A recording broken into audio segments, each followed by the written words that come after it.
어제 호야 텃밭에서 당근을 수확하였습니다. 얼마나 잘 이어물었는지 치킨 통닭, 치킨 당근은 두 개밖에 없고 대박이었습니다. 대박이었어요. 이렇게 수확의 기쁨을 주신 하나님께 감사드리면서 맥주 감사주의를 맞이하게 돼서요, 저는 개인적으로 행복합니다. 오늘이 맥주 감사주일인데요, 맥주절이란 이스라엘 백성이 광야에서의 40여 년의 시간을 마감하고 하나님께서 약속해 주셨던 가나안 땅에 들어간 이후 보리와 밀농사를 지어 처음 거둔 열매를 하나님께 드림으로 시작된 절기입니다. 이렇게 하나님께서 절기를 제정하시고요, 지키도록 명령하시는 것은 하나님의 백성은 하나님의 베풀어 주신 은혜를 깨닫고 살아야 하고요, 또 그 은혜를 베풀어 주신 하나님을 잊지 말고 살아야 하며, 그리고 그 은혜를 베풀어 주신 하나님께 감사하며 살아야 한다는 거예요.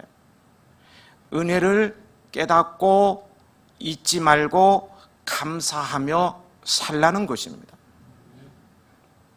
절기를 지키라는 주님의 명령을 따라서 오늘 예배의 자리에 나와 맥주절을 지키는 여러분에게 하나님께서 구약에 보면 놀라운 약속을 해주셨는데요, 이 3대 절기를 지키면 복을 받습니다. 오늘 오신 분들 하나님께서 약속하신 그 풍성한 복과 더불어서 하나님의 붙드심, 붙잡아 주심의 은혜가 있기를 바라면서 붙드심이라는 제목으로 오늘의 말씀을 선포하겠습니다. 여러분, 우리 하나님은 무한한 능력을 가지신 전능자이신 것 아시죠? 네. 그러한 하나님께서요, 누구를 지명하여 붙드신다면 어떻게 되겠습니까? 그가 놀라운 능력의 사람이 되는 것은 당연하지 않겠습니까? 오늘 본문은 이 사실을 우리에게 분명히 보여주고 있습니다. 1절을 보면 하나님은 고레스에 대해서 그 중반부에요, 내가 그의 오른손을 붙들고 라고 말씀하십니다.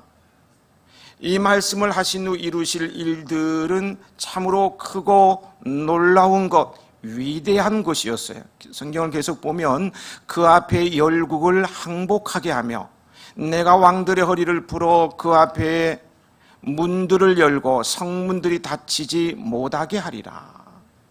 하나님께서 고레스를 붙드셔서 그로 하여금 열국을 정복하게 하시겠다는 말씀입니다. 성경에서요, 오른손은 힘과 능력을 상징합니다.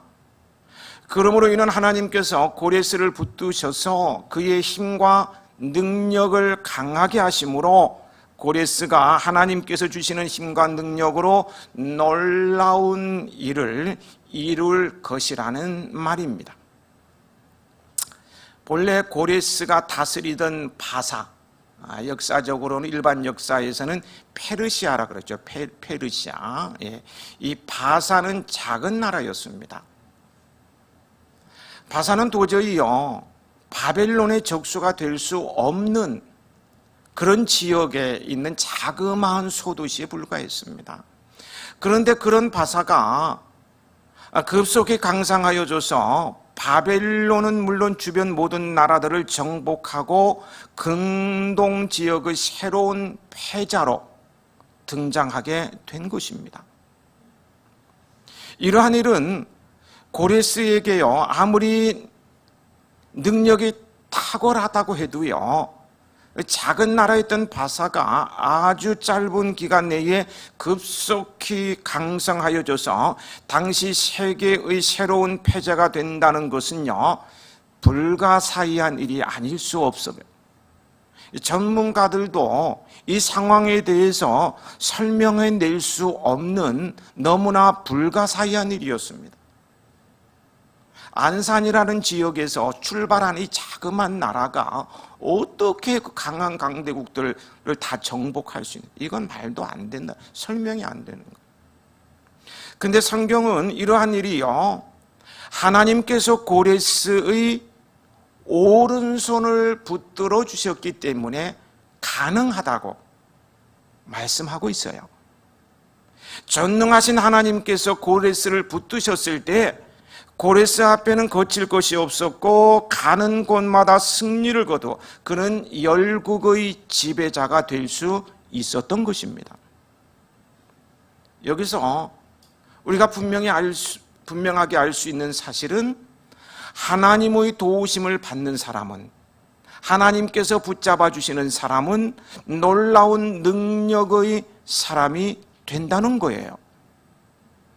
하나님께서 붙들어 주셔서 그 능력을 힘입는 사람은 그의 현재의 형편이나 능력이 어떠하든지요, 변변치 못해도, 가진 것이 변변치 못하고, 재능이 변변치 못하고, 배운 것이 변변치 못하고, 실력이 변변치 못해도 세상이 감당할 수 없을 정도로 놀라운 능력의 사람이 되어요.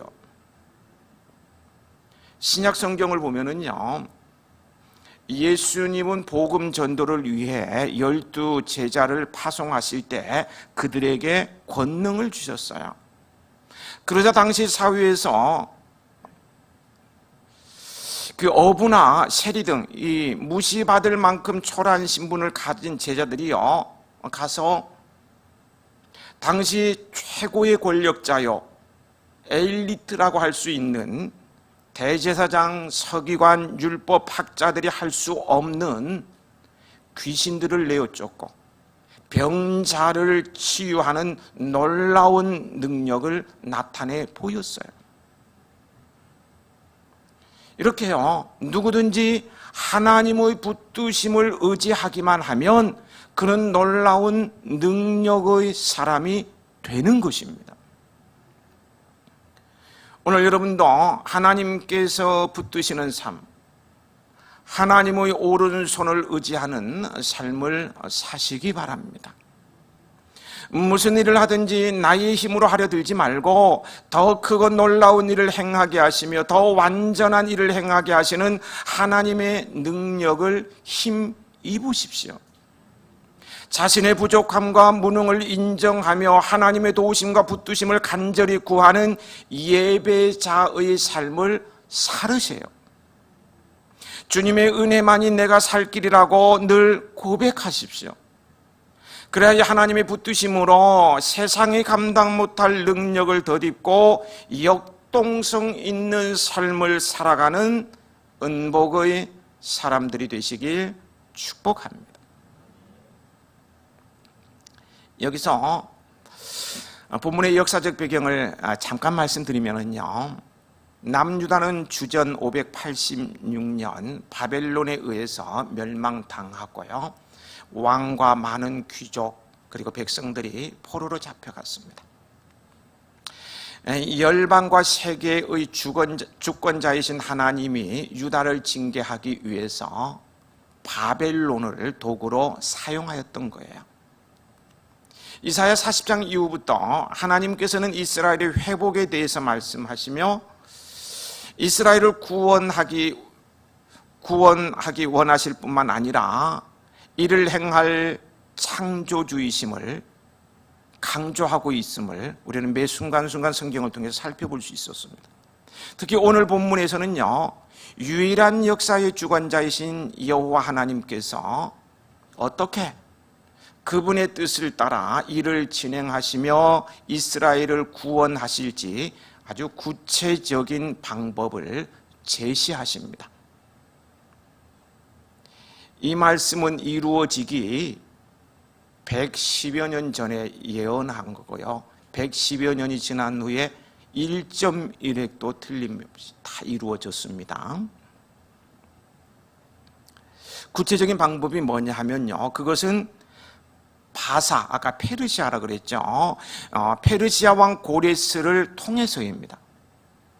하나님께서는 이스라엘 백성들이 소망이라고는 일도 없을 때, 포로로 끌려가서 다시 고국으로 돌아갈 수 있는 방법이라고는 일도 없을, 그런 희망 일도 없을 때 그들이 생각지도 못하는 이방왕 고레스에게 기름 부어 새로운 역사를 시작하셨던 거예요. 하나님께서 고레스에게 기름 부어 왕으로 세우신 이유가 무엇입니까? 이스라엘 백성을 바벨론 포로에서 구원하시기 위해서였어요. 오늘 본문은 고레스가 역사에 등장한 것은 이스라엘의 구원과 더불어 하나님이 창조자요 유일한 구원자이심을 알게 하시려는 하나님의 섭리임을 분명히 말씀해 주고 있습니다. 2절 3절 말씀을 함께 읽으시겠습니다.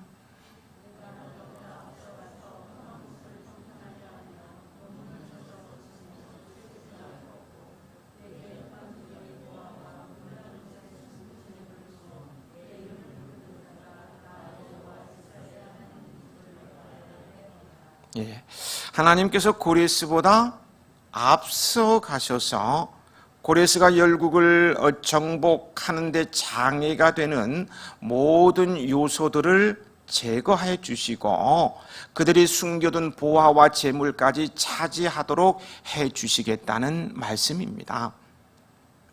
역사적 기록에 의하면은요, 이게 다 역사적으로 남아있는 기록들입니다. 일반 역사에 남아있어요. 고레스는 바벨론 성을 함락할 때요, 변변한 싸움조차도 치르지 않고 무혈입성을 했다고 합니다. 당대 최고의 강한 나라 바벨론 군대가 지키고 있는 이 바벨론 성을 무혈입성했다는 거예요. 말도 안 되는 얘기죠. 근데 이러한 일이 어떻게 가능하였겠습니까? 이 모두가 고레스보다 앞서 가신 하나님께서 논문을 쳐부수며 쇠빗장을 꺾으셨기 때문에 가능한 일이었어요. 당시 바벨론은 그 어떤 나라라도요 함부로 대적할 수 없을 정도로 강성한 나라였다고 말씀드렸어요. 그런데도 바사의 군대가 바벨론 성을 무혈입성하였다는 것은 앞에서도 불가사의한 일이라고 말씀드렸습니다만 정말 신비스러운 일입니다. 너무너무 신비스러운 일이에요. 오늘 본문은 지금 그러한 신비로운 일이 하나님께서 고레스보다 먼저 가셔서 작업을 해두심으로 말미암아 일어나게 될 것이라고 말씀하고 있어요. 예언하고 있어요. 그렇습니다. 하나님께서는요, 이스라엘의 회복을 위한 자신의 뜻을 이루기 위한 도구로 고레스를 선택하여 세우셨지만 그 모든 일을 고레스 홀로 이루도록 하지 않으셨어요. 내가 너가 이방인임에도 불구하고 기름 부어서 왕으로 세워줬으니까 너는 이스라엘을 구원하는 일을 알아서 다 해라. 다른 나라를 정복하고 최강의 나라를 만들고 그리고 나서 이스라엘 해방시켜줘라. 알아서 하라. 이렇게 하지 않았다는 거예요. 아마도 그랬다면요, 고레스는 아무것도 이루지 못했을 거예요. 작은 나라의 왕, 형편없는 나라의 왕이 어떻게 주변 국가들을 정복하고 당대의 최강의 바벨론 군대와 싸워 이길 수 있겠어요? 제풀에 꺾이고 말았을 거예요. 하나님께서는 고레스를 자신이 계획하신 뜻을 이루는 도구로 선택하시고는 그보다 먼저 가셔서 모든 준비를 마치시고 험난한 모든 길을 닦아 놓으심으로 고레스가 하나님의 뜻을 이루는데 아무런 장애가 없도록 하셨던 거예요.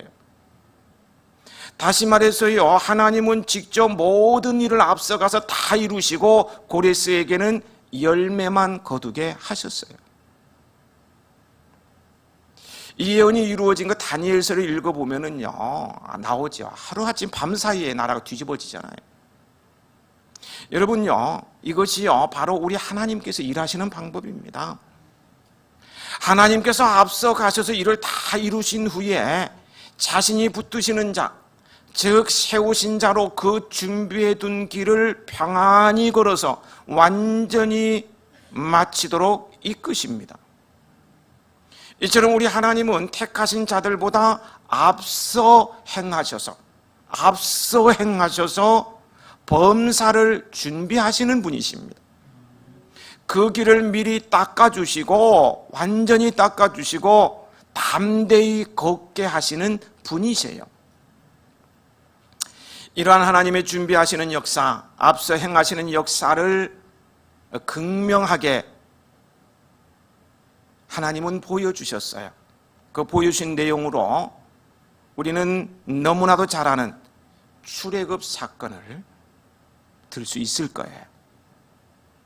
출애굽한 이스라엘이 걸어야 했던 험난한 길, 그 길을 하나님이 어떻게 준비하셨는지를 통해서 우리는 본문의 내용을 보다 잘 이해할 수 있을 것입니다. 당시 이스라엘이 걸어야 할 길에는 무수한 장애물들과 난관이 있었어요. 그중 대표적인 것을 든다면 그들의 여정 시초에 그들의 앞길을 가로막은 홍해, 그들이 40년 동안 지나야 했던 광야를 들 수 있지 않겠습니까? 애굽에서 나온 후에요, 애굽 군대의 추격을 받을 때에 이스라엘 백성들에게는 어떠한 생각이 들었겠습니까? 앞에 홍해가 있고요, 최강의 애굽 군대가 쫓아오고 있을 때에 어떠한 생각이 들었겠느냐는 거예요. 그들의 여정은 비참한 실패로 마무리되는 것으로 보였을 거예요. 이제 이렇게 애굽 군대에 짓밟히고 처참하게 인생 종치는구나 생각했을 거예요. 이러려고 애굽에서 나왔던가 생각했을 거예요. 얼마나 허무합니까? 그러나 하나님은 그들보다 앞서 행하셔서 그 물살을 열어젖히셨고요, 그들로 바다 사이 열린 대로를 걷는 신비한 체험을 하도록 이끄셨어요. 또 홍해 너머 끝없이 펼쳐진 사막은 풀도 물도 없는 것으로 사람의 시각에는 절망과 죽음이 아무것도 없는 장소로 여겨졌을 거예요. 그러나 하나님께서는 그들보다 앞서 행하셔서 그들이 장막 칠 곳을 준비하셨을 뿐만 아니라 먹을 것, 마실 것을 준비해 주시고요, 그들의 신발이 헤어지지 않게 해주셨고요, 그들의 가는 길을 형통하게 하셨어요. 결국 그들 앞서 행하시며 모든 것을 준비하신 하나님으로 말미암아 바다 사이를 건너며 광야를 건너 적과 꿀이 흐르는 가나안 땅에 도달하게 된 것입니다. 이러한 사실은 오늘을 살아가는 하나님의 택한 백성들인 우리 성도들이 어떤 자세로 인생길을 걸어야 할지를 분명히 가르쳐주고 있어요. 여러분, 하나님의 백성으로 택함받은 우리들의 인생길에도요, 여러 가지 어려움들이 있습니다.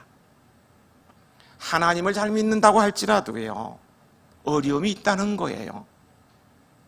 또 그 길에는 넘어서야 할 산도 있고요, 지나야 할 험한 골짜기도 있어요.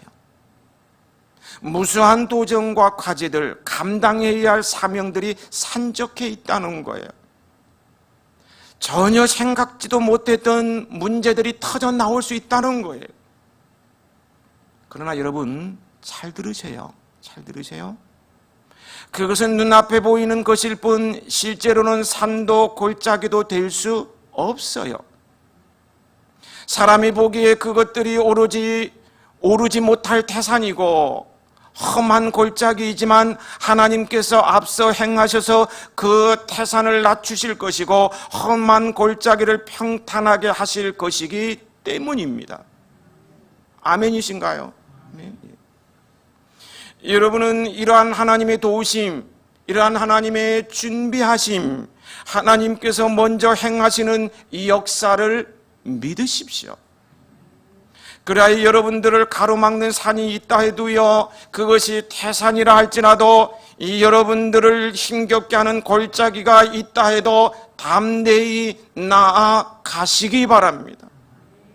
먼저 행하시는 하나님께서 붙잡고 계시는 택한 백성들이 가는 길을 형통하게 하셔서 결코 낙담하지 않게, 결코 넘어지지 않게 높은 태산 험한 골짜기를 다듬어서 그 길을 닦아주시며 평탄하게 하실 거예요.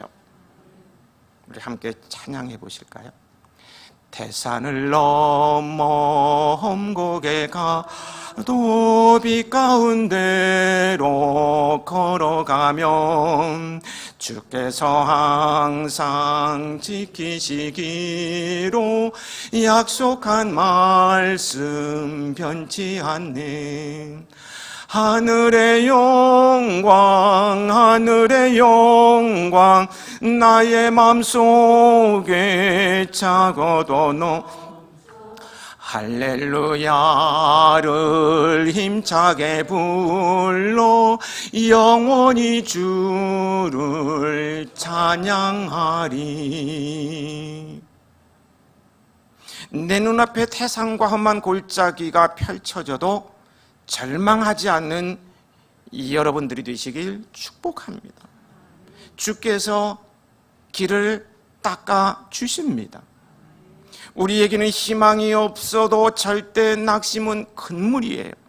하나님께서 이스라엘이 소망이 일도 없을 때 이방인 고레스를 세워 그들을 구원하셨듯이 전혀 생각지 않았던 그 무엇을 통해서라도 역사하십니다.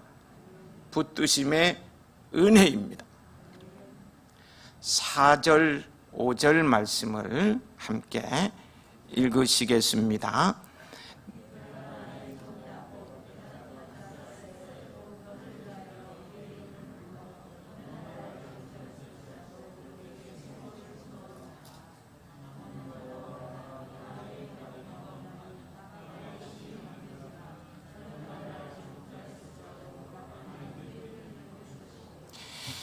거기 4절 후반부를 보면은요, 너는 나를 알지 못하였을지라도 내게 칭호를 주었노라. 하나님께서요, 고레스가 하나님을 알지 못할 때 그에게 칭호를 주실 것임을 말씀하십니다. 여기서 칭호를 부여한다는 것은 그에게 어떤 직무를 맡길 것임을 나타낸 것입니다. 하나님을 알지 못하는 이에게 아주 귀중한 직무를 줄 것이라는 거예요. 하나님께서 고레스에게 주시는 칭호가 뭔지 아십니까?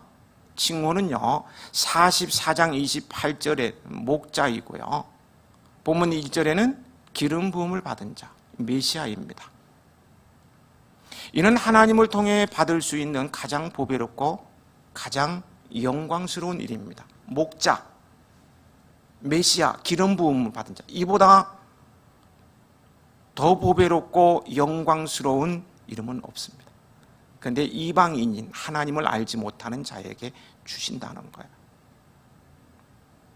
그래서 9절 후반부를 보면은요, 하나님께서 고레스를 향해 그가 하나님을 알지 못하였을지라도 그에게 띠를 동일 것임을 말씀하세요. 띠를 동인다는 표현은 그가 비록 하나님을 모르는 이방인이라 할지라도 그를 강하게 하고 그에게 권세와 능력을 부여한다는 뜻입니다. 고레스가 이방인이고 하나님을 알지 못하지만 그를 메시아로 삼고 목자로 삼고 그에게 온갖 능력을 주시겠다는 거예요. 하나님께서 그렇게 하시겠다는 거예요. 좀 섭섭하지 않습니까? 이왕이면 하나님을 잘 믿는 사람에게 목자, 메시아로 불러주시면 좋은데 전혀 엉뚱하게 안 믿는 사람, 불신자에게 메시아다, 목자다, 권세와 능력을 준다. 이를 통해서 깨달을 수 있는 것이 무엇일 것 같습니까? 하나님은 모든 역사의 주권자이십니다. 기독교 국가뿐만 아니라 불교 국가이든 회교 국가이든 모든 나라의 역사를 주관하십니다. 우리 각 개인뿐 아니라 한 나라의 흥망성쇠가 그분의 손에 달려 있어요. 이 세상의 모든 역사는 하나님의 주권 아래 있다는 말씀입니다. 그렇기 때문에 하나님께서는 주도적으로 이방인이라도 기름 부어 세울 수 있다는 거예요. 거기에 대해서 우리는 항의할 수 없는 거예요. 하나님의 절대 주권에 속해 있는 거예요. 그 하나님의 절대 주권을 우리는 신뢰해야 합니다. 그 절대 주권을 어떻게 행사하는가? 유다의 해방을 한번 보실까요? 유다가 바벨론의 느부갓네살 왕에 의해서 망했다고 했죠. 그래서 포로로 끌려간 지 70년, 말이 70년이 엄청나게 길죠. 70년이 되는 해까지 이스라엘은 회복의 희망이라는군요. 희망이라고는 일도 없었습니다. 일도 없어. 그렇지만 한순간에 역사가 바뀌어지더니요. 밤사이의 역사가 바뀌어지는 것 다니엘서에 나오잖아요. 바꾸어지더니 바벨론을 정복한 바사왕 고레스가 칙령을 베풀 포로에서 귀환하여 나라를 재건하도록 합니다. 그래서 이스라엘 백성이 포로에서 귀환해서 나라를 재건하게 된 것은요, 유다의 독립운동으로 된 것이 아니고요, 전쟁으로나 외교적인 노력으로 된 것이 아니고요, 전적으로 하나님의 은혜로 된 것이라고 밖에 설명할 수 없어요. 그들의 노력은 1도 없었고요, 오직 하나님의 은혜로 된 것이에요. 인류의 모든 역사를 주관하시는 하나님께서 이방인을 들어서 이스라엘을 회복시켜 주신 거예요. 우리나라 해방은 어떠합니까? 우리나라도 완전히 캄캄한 어둠에서 더 이상 나라 일어설 수 없을 정도로 절망 중에서 해방되었지 않습니까? 저는 가만히 보면 70년까지 일제 치하에 있었으면 민족혼을 다 팔아먹고 그냥 끝나버렸을 것 같다는 생각이 들 정도로, 그렇게 절망 중에서 해방되었어요. 2차 대전이 연합군의 승리로요, 이탈리아가 항복하고 독일도 항복했는데 일본은 끝까지 버티다가 8월 6일과 9일 두 번의 히로시마와 나가사키의 핵폭탄에 투하로 결국은 두 손을 들고 일본이 항복을 하면서 우리나라가 어떻게 해요? 갑자기 해방을 맞이하게 된 것입니다. 미안하지만요, 독립운동의 결과가 아닙니다. 외교적인 노력으로 된 것이 아니에요. 역사의 주관자 되시는 하나님의 은혜로 된 것입니다. 6.25도요, 미국과 유엔군이 들어옴으로 완전히 공산화될 수밖에 없던 우리가 남한만이라도 자유민주주의로 살아가게 되었습니다. 하나님의 붙들어 주심의 은혜입니다. 우리는 하나님의 붙드심의 은혜가 우리나라 가운데 늘 머물기를 위해서 기도하고요, 그분의 뜻을 따라서 거룩하게 살아야만 합니다. 6.25 전쟁이라는 동족 상잔의 전쟁으로 우리나라는 완전히 폐허가 되어서요, 잿더미가 되었지 않습니까? 보릿고기까지 오고, 그래서 정말 나라는 살 소망이 없다시피 했습니다. 온 국민이 방황하고요, 낙담하고요, 또 좀 배웠다고 하는 사람들, 정치권에 있는 사람들은 좌우익으로 나누어서요, 막 폭도를 일으키면서 막 난리 났어요. 그러나 나라에 소망이 일도 없는 그 상황 속에서요. 그러나 한국 교회는요, 이 피투성이가 된 조국을 가슴에 부여안고요, 새벽마다 그 차디찬 마룻바닥에 엎드려서 국가적인 죄악을 고백하면서 민족 번영과 경제 발전을 위해서 눈물을 흘려가면서 기도했습니다. 그 생생한 간증과 그 기록들을 보면은요, 눈물 없이 정말 읽지 못해요. 정말 처절하게 기도했습니다. 좌우익으로 날아서 막 나라가 싸우고 뭐 두동강이 날 것 같고요. 남한 안에서도요. 막 국민들은 방황하고 못 살겠다고 할 때 산에 가서 기도하고요. 한겨울에 산에 가서 기도하고, 여름에 폭우가 쏟아질 때 산에 가서 기도하고요. 우리나라를 불쌍히 여겨달라고. 그래서 다시 일어서서 세계 경제 강국으로 발돋움할 수 있었어요. 아무도 아멘 안 하시네. 인정을 안 하시는 것인지, 너무 감동이 돼서 아멘 할 정신이 없는 건지 모르겠어요. 노벨 경제학상을 받은 아마르티아 센 교수나 중국 베이징대 앤서 교수는요, 역사를 보면 한 국가가 부흥할 때는 반드시 기독교의 영적 부흥이 선행되었다고 주장했습니다. 독일도 그렇고요, 영국도 그렇고요. 독일, 영국 야만인이었어요. 미국도 그렇고요. 복음이 먼저 들어가서 부흥이 일어나고 난 다음에 강대국이 된 거예요. 그처럼요, 한국의 눈부신 경제 성장의 저변에는 한국 교회의 폭발적인 영적 부흥이 있었습니다. 50년 전을 거쳐 60년대, 70년대 한국 교회 막 폭발했어요. 영적 부흥이 세계 역사에 찾아보지 못할 정도로 막 부흥이 일어났어요. 그러니까 세계 역사에 없는 부흥이 일어나니까 세계 사람들은 한국 경제를 보고 한강의 기적이다, 정말 기적이 일어난 거예요. 이런 한국 교회가 정말 큰 차디찬 마룻바닥에서 굴러가면서 기도하고 나라를 살리던 한국, 어쩌다 욕먹는 교회가 되어버렸습니다. 코로나19를 겪으면서요,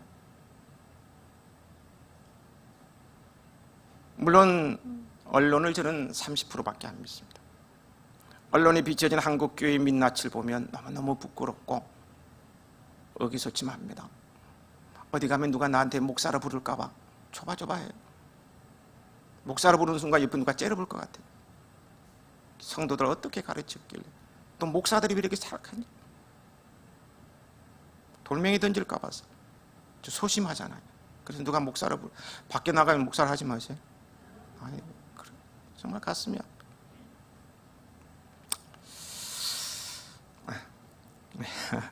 그래요.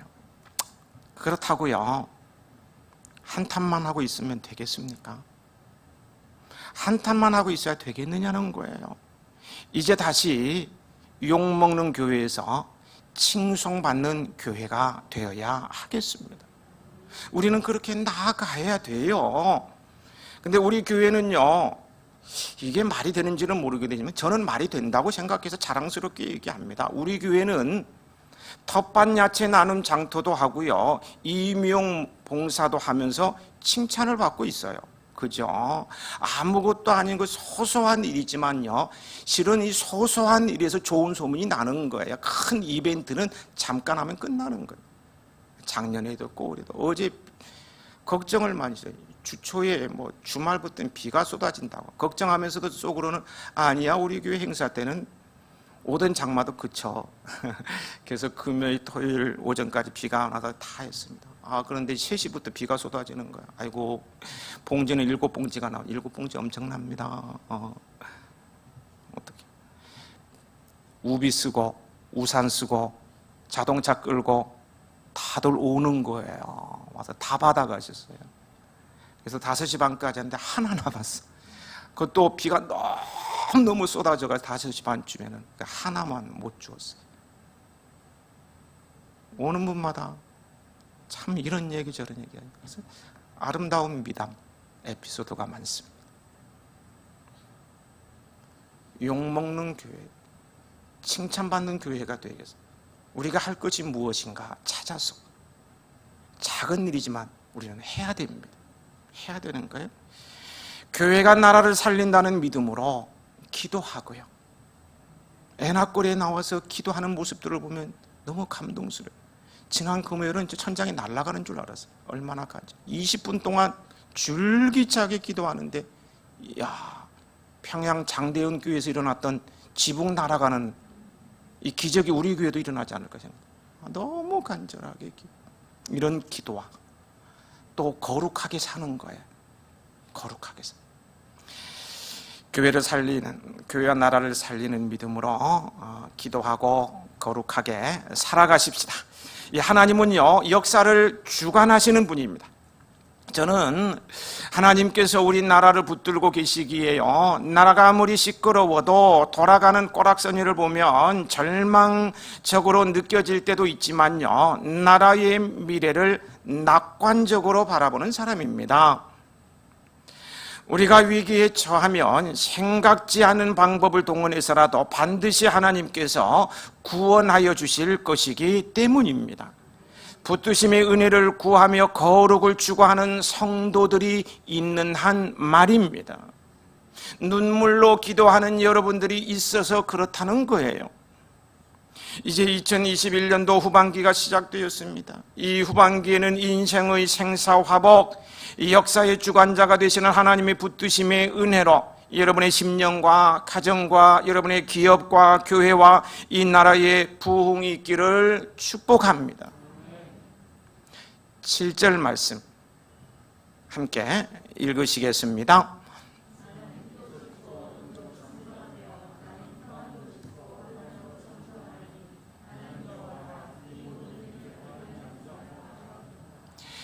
세상에 발생하는 밝은 일, 어두운 일들, 기쁜 일, 슬픈 일들, 공고한 일들도 하나님의 뜻하신 것, 계획하신 바에 따라 이루어진다는 그런 말씀입니다. 이 말씀을 이 말씀 속에서 우리의 인생을 비추어 볼 수가 있습니다. 우리의 인생 역시요, 햇빛과 같은 밝음이 비춰질 때도 있고요, 너무너무 좋아요, 일이 너무너무 잘 풀려요, 직장 너무 잘 얻었어요, 하여튼 뭐가 잘 돼요, 이런 밝음이 비칠 때도 있고요, 짙은 먹구름과 같은 어두움, 고난과 시련의 풍파가 몰아칠 때도 있습니다. 때로 우리는 여러 가지 문제에 직면하게 된다는 거예요. 왜 저에게 이런 경제적인 시련을 허락하십니까? 저는 왜 건강의 문제가 아킬레스건이 됩니까? 저는 왜 이 문제도 항상 넘어지기만 하는지 모르겠어요. 등등과 같은요, 인생의 버겁고 급박한 질문들에 직면하게 된다는 거예요. 이런 질문들에 대해서요, 성경은 직접적인 답을 하지 않을 때가 많습니다. 좀 속 시원하게 답을 주시면 좋은데 주님께 답을 안 주세요. 그래서 우리를 더욱 방황하고 낙담하게 만듭니다. 왜 이렇게 경제적인 시련을 주십니까? 아무리 여쭤도 대답을 안 하셔. 그러니까 더욱 당황하게 되고 낙담하게 되는 거예요. 어깨는 푹 처지고요, 얼굴에는 생기가 없어요. 기가 죽어 있어요. 하지만 그러할 때요, 세상 만사에 대한 하나님의 주권, 하나님의 선하심, 하나님의 지혜로우심을 믿고 살아가는 성도는 그 삶에 닥치는 모든 일들 앞에서 방황하며 낙담하는 것이 아니라 오히려 하나님의 뜻을 헤아리며, 그럼에도 불구하고 그러하실지라도 감사하며 살아가게 될 것입니다. 기쁜 일만 아니라 어려운 일이 닥칠 때에는 더더욱 하나님을 의지하며 하나님의 인도를 따르는 한결같은 삶을 살아가게 될 것입니다. 하나님의 선하심, 하나님의 주권, 하나님의 지혜로우심을 인정한다는, 그렇게 살아간다는 거예요. 요셉을 보십시오. 그가 17살에 형제들에 의해서 애굽의 종으로 팔려가지 않았습니까? 참 생각해보면 기가 막힌 일이죠. 그야말로 절망적인 상황을 맞이한 거예요. 인생의 버거운 질문 앞에 서야만 했습니다.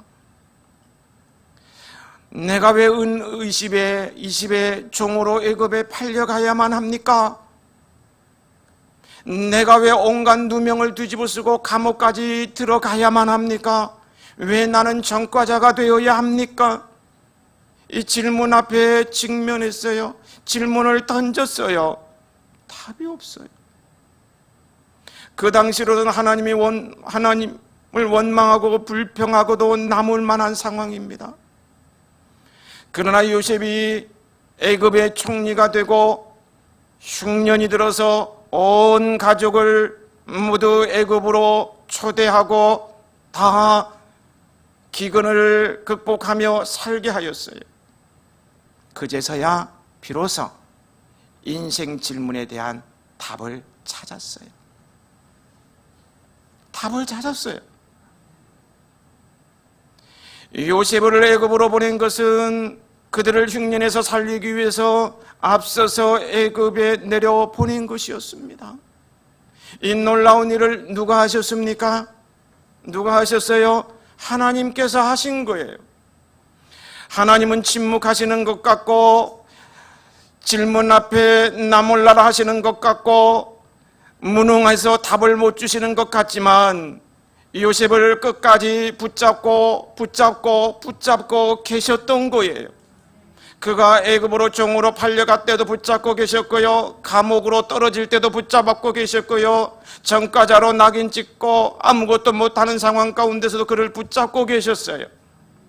시편 37편 24절, 그는 넘어지나 아주 엎드러지지 아니하면 여호와께서 그의 손으로 붙드심이라. 그는 넘어지나 아주 엎드러지지 아니하면 여호와께서 그의 손으로 붙드심이로다. 그렇습니다. 우리는 세상 모든 것을 주관하시며 범사에 자신의 선하신 뜻대로 행하시는 분이 오직 하나님 한 분임을 믿어 의심하지 말아야 합니다. 그분이 오늘도 우리를 붙잡고 계세요. 내가 환난 가운데 있다 할지라도 붙잡고 계세요. 우한 가운데 있을 때도 붙잡고 계세요. 사망의 음침한 골짜기로 헤매이는 그 순간에도 붙잡고 계세요. 실직의 아픔 가운데 눈물 흘리는 그 순간도 나와 함께 계세요. 내가 사고를 만나서 응급실에 실려간 그 순간에도 나를 붙잡고 계세요. 그러게 우리는 이런 하나님을 더욱 사랑하고 신뢰하며 순종해야 합니다. 하나님이 침묵하셔도, 직면한 문제에 답을 안 주셔도 그래도 나는 주님 사랑합니다. 더욱 사랑합니다. 순종하며 살겠습니다. 주님의 붙드심의 은혜가 여러분과 함께 하시길 축복합니다.